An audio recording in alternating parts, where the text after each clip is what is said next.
எல்லாம் ஜெயமாக மாறும்.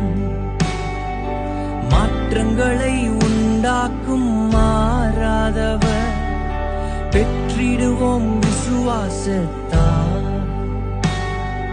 ஜெபித்ததையும் இழந்ததையும் ரெட்டிப்பாக நான் நினைப்பதற்கும் வேண்டுவதற்கும் மேலாய் மேலாய் நன்மை செய்வார்.